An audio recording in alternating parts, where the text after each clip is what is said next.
As tabuinhas de argila da Babilônia. St. Swithin's College in Nottingham University, Newark-on-Trent, Nottingham, 21 de outubro de 1934. Professor Franklin Caldwell, responsável pela expedição científica britânica a Hilá, Mesopotâmia. Caro professor, sua carta e as 5 tabuinhas de argila achadas durante sua recente escavação nas ruínas da Babilônia chegaram no mesmo barco. Fiquei extraordinariamente fascinado e passei muitas horas agradáveis traduzindo as inscrições. Queria responder imediatamente a sua carta, mas achei melhor esperar até que tivesse completado a tradução das tabuinhas. Elas chegaram em bom estado graças ao uso providencial de anteparos e excelente empacotamento. Você ficará perplexo tanto quanto nós mesmos ficamos aqui no laboratório com a história que elas contam.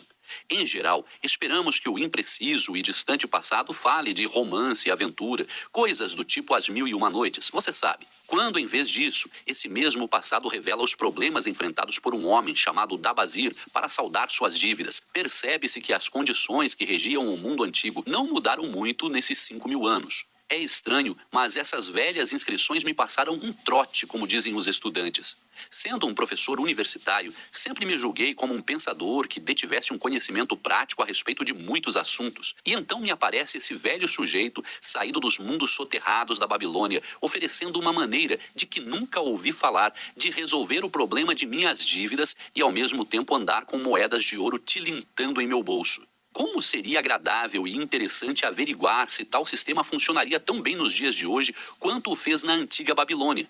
A senhora Shrewsbury e eu estamos planejando testá-lo em nossos próprios negócios, que poderão melhorar muito.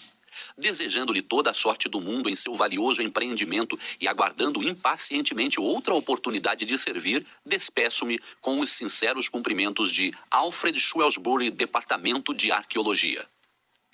Tabuinha 1. Neste momento, em noite de lua cheia, eu, Dabazir, recém-fugido da escravidão da Síria, com a determinação de saldar dívidas que reconheço publicamente e fazer de mim mesmo um homem de posses respeitado em minha cidade natal da Babilônia, mando gravar sobre a argila um registro permanente de meus negócios para guiar-me e assistir na satisfação de meus altos desejos. Escorando-me nos conselhos de meu bom amigo Maton, o emprestador de dinheiro, acho-me determinado a seguir um plano preciso que, segundo ele, pode tirar qualquer cidadão dos embaraços de uma situação de dívida para uma situação de posses e autorrespeito. Esse plano inclui 3 propósitos que espero e desejo realizar. Primeiro, o plano é a garantia de minha futura prosperidade. Por isso, 1/10 de tudo quanto eu ganhar será separado e guardado, pois Maton fala sabiamente quando diz: aquele que guarda em sua bolsa ouro e prata, que não precisa gastar, é bom para a família e leal com seu rei. Aquele que não tem em sua bolsa senão algumas moedas de cobre é indiferente à família e indiferente a seu rei. Mas o homem que não tem nada em sua bolsa é insensível à família e desleal com seu rei, pois seu próprio coração é amargo. Por isso, o homem que deseja atingir seus objetivos deve ter moedas tilintando em sua bolsa, sinal de que tem em seu coração amor pela família e lealdade para com o rei. Segundo, o plano deve permitir que eu sustente e vista minha boa esposa que, com toda a dignidade, voltou para viver comigo, pois Maton afirma que cuidar adequadamente de uma esposa leal confere alto respeito ao coração de um homem e propicia força e determinação a seus propósitos. Por isso, 7/10 de tudo quanto eu ganhar serão usados em nossa casa, na aquisição de roupas e comida, além de uma pequena parcela destinada aos prazeres e aos divertimentos, mas é absolutamente necessário que não se gastem mais do que 7/10 nessas coisas. O sucesso do plano depende disso. Devo viver com essa parcela e nunca usar mais do que isso ou comprar o que esteja além desse limite. Tabuinha 2. Terceiro, o plano deve garantir que meus ganhos tenham condição de saldar todas as minhas dívidas. Por isso, na ocasião da lua cheia, 2/10 de tudo que eu tiver ganhado serão divididos honrada e razoavelmente entre aqueles que confiaram em mim e a quem pedi emprestado. Assim, em seu devido tempo, todas as minhas dívidas estarão certamente liquidadas. Como um lembrete, mandei gravar nesta argila o nome de todos os cidadãos a quem pedi emprestado e a honesta soma de meus débitos. Farru, o tecelão, 2 de prata, 6 de cobre. Sinjar, o fazedor de assentos, 1 de prata. Armar, meu amigo, 3 de prata, 1 de cobre. Zancar, meu amigo, 4 de prata, 7 de cobre. Ascamir, meu amigo, 1 de prata, 3 de cobre. Harinzir, o ourives, 6 de prata, 2 de cobre. Diarbequer, o amigo de meu pai, 4 de prata, 1 de cobre. Alcarrad, meu senhorio, 14 de prata. Matom, o emprestador de dinheiro, 9 de prata. Birejic, o fazendeiro, 1 de prata, 7 de cobre. Entre parênteses, a tabuinha está danificada a partir daqui, não deu para decifrar. Tabuinha 3.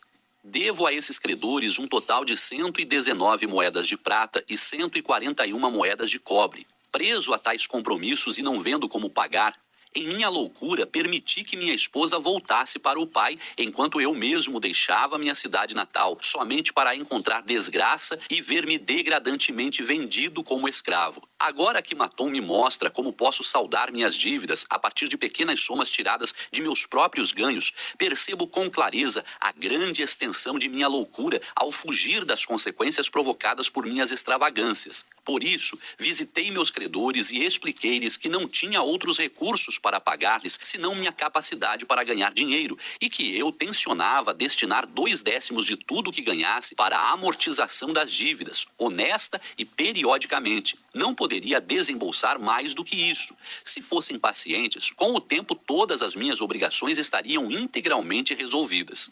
Armar, que eu julgava ser o meu melhor amigo, injuriou-me amargamente e me retirei sentindo-me realmente humilhado.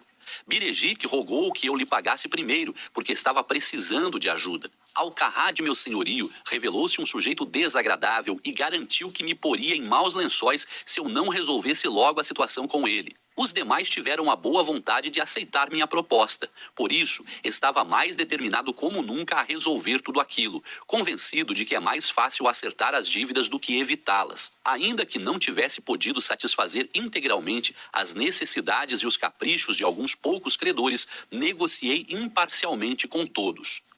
Tabuinha 4. Outra lua cheia. Trabalhei arduamente, com a cabeça em paz. Minha boa esposa tem me apoiado na intenção de pagar a meus credores.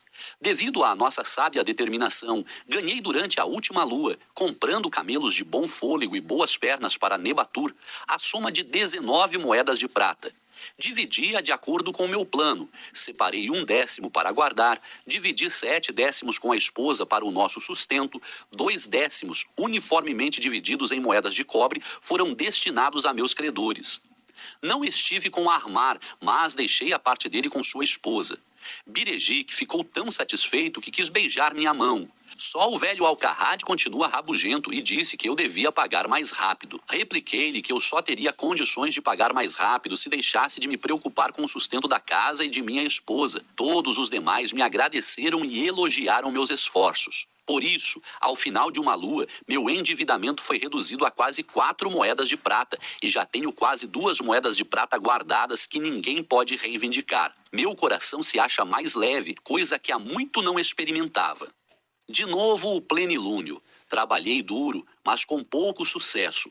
Vendi apenas alguns camelos. Meus ganhos não foram além de 11 moedas de prata. Entretanto, minha boa esposa e eu continuamos fechados com o plano, ainda que não tenhamos comprado roupa alguma, limitando-nos inclusive a uma alimentação frugal. Ainda dessa vez, separei para guardar 1/10 das 11 moedas e 7/10 para as despesas. Fiquei surpreso quando Armar louvou meu pagamento, ainda que pequeno. Bijerik comportou-se do mesmo modo. Alcarrad encolerizou-se, mas quando viu que podia ficar sem sua parcela se não aceitasse, concordou comigo. Os demais, como sempre, não fizeram quaisquer restrições.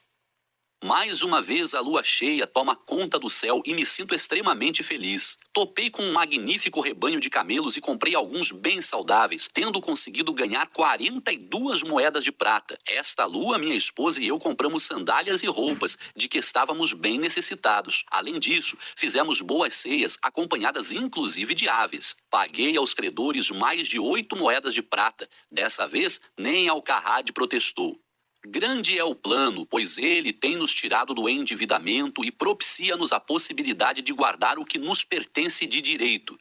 Já se passaram 3 luas cheias desde que fiz este último entalhe na argila. Em cada uma delas paguei a mim mesmo 1/10 de tudo quanto consegui com meu trabalho. E durante esse mesmo tempo, minha boa esposa e eu vivemos sempre com 7/10 adrede separados, ainda que às vezes isso se tivesse mostrado mais difícil, e paguei regularmente a meus credores os 2/10 a eles destinados. Minhas economias somam agora 21 moedas de prata. Isso faz com que eu sinta a cabeça no lugar e me deixa orgulhoso por poder caminhar entre meus amigos. Minha esposa cuida muito bem de nossa casa, se veste com decoro e elegância. Sentimos-nos felizes por estarmos juntos.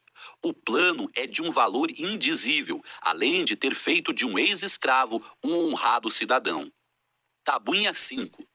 Veio de novo a lua cheia e percebo que já faz um bom tempo que comecei a entalhar a argila. Na verdade, 12 luas vieram e se foram, mas hoje especialmente não negligenciarei meu registro, pois acabo de pagar a última de minhas dívidas. Hoje é o dia em que minha boa esposa e meu agradecido ser comemoram com um grande banquete o fato de nossa determinação ter chegado a bom termo. Aconteceram tantas coisas em minha última visita aos credores que ainda me lembrarei disso por muito tempo. Armar rogou-me que lhe perdoasse por suas palavras duras e disse que eu era, entre todos os demais, a pessoa que mais desejava para seu amigo. O velho Alcarrade não é assim tão mal, apesar de tudo, pois disse-me: antes você era um pedaço de argila mole que todo mundo podia apertar e modelar, mas agora é uma peça de bronze capaz de enfrentar uma espada. Se em algum momento precisar de ouro ou de prata, procure-me.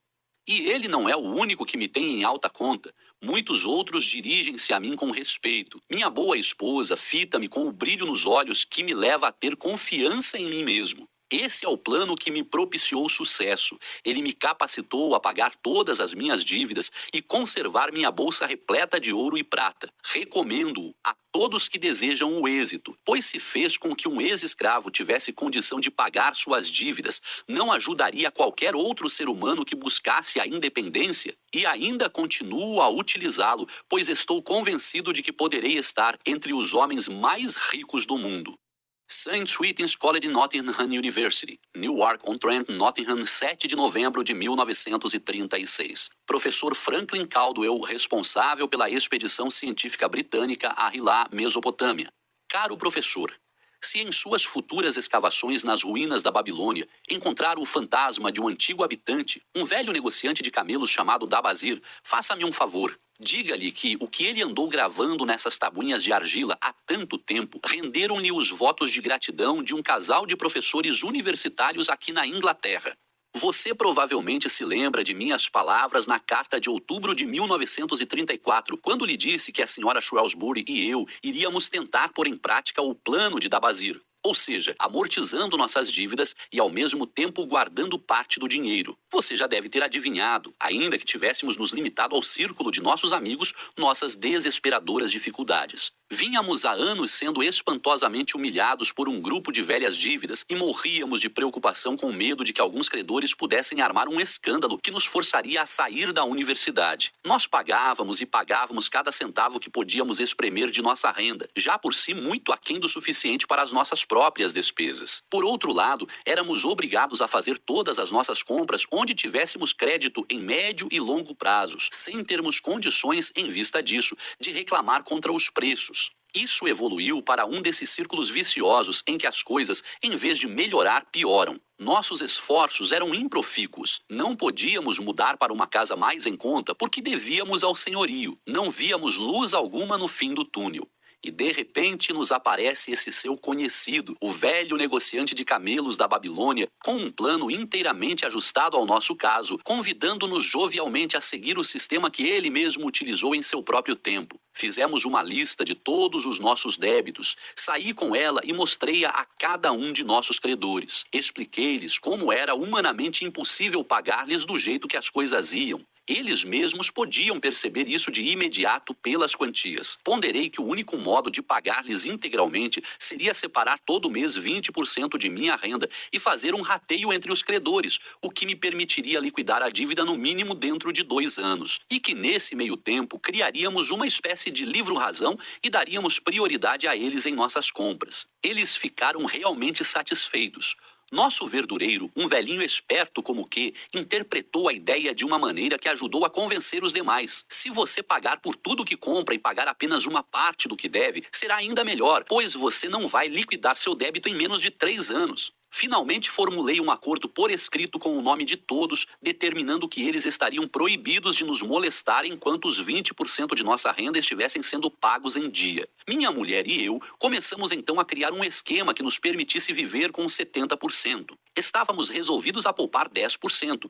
O pensamento da prata e até do ouro tilintando era realmente mais sedutor. Essa mudança em nosso cotidiano era uma aventura. Divertíamos-nos com a ideia de viver confortavelmente com os 70% restantes. Começamos com o aluguel e conseguimos uma bela redução. Depois pusemos sob suspeita as marcas prediletas do que consumíamos e foi uma agradável surpresa descobrir como frequentemente podemos comprar artigos de qualidade superior a um preço mais em conta. Para encurtar a história, não foi nada difícil tomar essas resoluções. Levávamos o plano adiante com muita alegria ainda por cima. Que alívio ter arrumado nossos negócios de tal modo que por muito tempo não fomos mais perseguidos pelas dívidas do passado. Não devo deixar, entretanto, de contar-lhe sobre esses 10% que tínhamos resolvido poupar.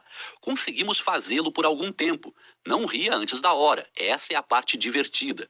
É realmente engraçado começar a acumular dinheiro que você não quer gastar. Há mais prazer em ver aumentar uma reserva de dinheiro supostamente excedente do que poderia haver gastando-a. Depois de ter poupado até onde achamos necessário, encontramos um emprego mais lucrativo para as nossas economias. Fizemos um investimento em que pudéssemos pagar esses 10% todo mês. Isso provou ser o aspecto mais satisfatório de nossa regeneração. É a primeira coisa que pagamos já descontada em folha. Há uma grande sensação de segurança em saber que nosso investimento cresce de maneira estável. Enquanto isso, meus dias de aula tornaram-se mais bem remunerados, algo suficiente para nos sustentar daqui por diante. Tudo isso a partir do mesmo velho cheque. Difícil de acreditar, mas absolutamente verdadeiro. Todas as nossas dívidas sendo gradualmente pagas e nossos investimentos crescendo ao mesmo tempo. Além disso, vivíamos, financeiramente falando, muito melhor do que antes. Quem acreditaria haver uma diferença de tal monta, em termos de resultado, entre seguir um plano financeiro e simplesmente deixar-se levar pela corrente? No final do próximo ano, quando todos os nossos velhos débitos já não existirão, teremos condição de aumentar o valor dos nossos investimentos, além de uma quantia extra para viajar. Estamos determinados a nunca mais permitir que nossas despesas mensais ultrapassem 70% de nossos vencimentos. Agora você pode entender por que gostaríamos de estender nossos agradecimentos pessoais a esse velho cara cujo plano salvou-nos do que era o nosso inferno na Terra. Ele sabia, ele passou por tudo isso, ele queria beneficiar os outros a partir de suas próprias amargas experiências. Foi por isso que levou tediosas horas gravando sua mensagem na argila. Ele tinha uma mensagem verdadeira para companheiros no sofrimento. Uma mensagem tão importante que depois de 5.000 anos ergueu-se das ruínas da Babilônia, não menos verdadeira ou menos vital do que no dia em que foi enterrada. Com os sinceros cumprimentos de Alfred Shrewsbury, Departamento de Arqueologia. O homem de